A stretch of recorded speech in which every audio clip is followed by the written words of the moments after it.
American മുൻ president Donald ട്രംപിന് അനുകൂലമായി US സുപ്രീം കോടതി വിധി. ഔദ്യോഗിക അധികാരം ഉപയോഗിച്ച് നടത്തിയ പ്രവൃത്തികൾക്ക് മുൻ പ്രസിഡന്റുമാർക്ക് നിയമപരിരക്ഷയുണ്ട് എന്ന് കോടതി വ്യക്തമാക്കി. മധു കൊട്ടാരക്കര ചേരുന്നുണ്ട് വിവരങ്ങളുമായി ന്യൂജേഴ്സിയിൽ നിന്ന്. മധു, നിർണായകമായൊരു കോടതി വിധിയാണ് പുറത്തു വന്നിരിക്കുന്നത്. തെരഞ്ഞെടുപ്പ് കൂടി അടുത്തിരിക്കുന്ന പശ്ചാത്തലം അത് ട്രംപിന് എത്രത്തോളം ആശ്വാസം പകരുന്നുണ്ട്? ഈ ഔദ്യോഗിക അധികാരം, അനൌദ്യോഗിക വിഷയങ്ങൾ എന്നുള്ളതിനെ കോടതി നിർവചിക്കുന്നത് എങ്ങനെയാണ്? ഗുഡ് മോർണിംഗ് റീജിത്ത് പറഞ്ഞാൽ ഡൊണാൾഡ് ട്രംപ് കാത്തിരുന്ന ഒരു വിധിയും അതുപോലെ ഏറെ സന്തോഷം പകരുന്ന ഒരു വിധിയാണ് ഇന്ന് US സുപ്രീം കോടതിയിൽ നിന്ന് വന്നിരിക്കുന്നത്. പ്രത്യേകിച്ച് ഈ നവംബറിൽ നടക്കുന്ന പ്രസിഡൻഷ്യൽ ഇലക്ഷനിലെ ഒരു സ്ഥാനാർത്ഥി എന്ന നിലയിൽ ഈ വിധിക്ക് ഏറെ പ്രാധാന്യമുണ്ട്. ഒരു പ്രസിഡന്റ് എന്ന നിലയിൽ ഡൊണാൾഡ് ട്രംപ് എടുത്ത തീരുമാനങ്ങൾക്ക് ഭരണഘടനാ പരിരക്ഷ ഉണ്ടെന്നാണ് സുപ്രീം കോടതി പറഞ്ഞിരിക്കുന്നത്. ആ തീരുമാനങ്ങളുടെ പേരിൽ ട്രംപിനെ വിചാരണ ചെയ്യുവാൻ പാടില്ല.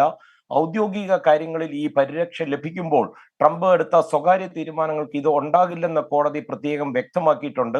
2020 തെരഞ്ഞെടുപ്പ് അട്ടിമറിക്കുവാൻ ശ്രമിച്ചു എന്ന ആരോപണത്തിൽ ട്രംപ് തനിക്ക് നിയമപരിരക്ഷ ഉണ്ടെന്നുള്ള ഒരു അവകാശം കീഴ്ക്കോടതി അംഗീകരിച്ചിരുന്നില്ല. ഇതാണ് ഇപ്പോൾ ഈ സുപ്രീം കോടതി കീഴ്ക്കോടതിയുടെ ഈ വിധി തള്ളിക്കളഞ്ഞിരിക്കുന്നത്.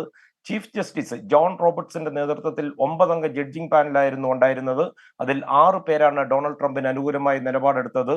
ഭാവിയിൽ ഈ വിചാരണ ഭയക്കാതെ അതുപോലെ ന്യായമായും നീതിപൂർവവും തീരുമാനങ്ങൾ എടുക്കുവാൻ US പ്രസിഡന്റുമാർക്ക് സാധിക്കണമെന്നാണ് വിധി പ്രസ്താവിച്ചുകൊണ്ട് ചീഫ് ജസ്റ്റിസ് ജോൺ റോബർട്ട്സ് പറഞ്ഞത്.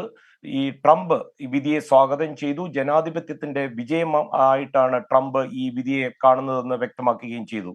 റീജിത്ത്. ശരി, മധു കൊട്ടാരക്കര വിവരങ്ങൾ നൽകുകയായിരുന്നു. വളരെ നിർണായകമായ സുപ്രധാനമായ വിധിയാണ് US സുപ്രീം കോടതിയുടെ ഭാഗത്തു നിന്നുണ്ടായിരിക്കുന്നത്. ഔദ്യോഗിക അധികാരം ഉപയോഗിച്ച് നടത്തിയ പ്രവൃത്തികൾക്ക് മുൻ പ്രസിഡന്റുമാർക്ക് നിയമപരിരക്ഷയുണ്ട് എന്ന് കോടതി ചൂണ്ടിക്കാട്ടുന്നു.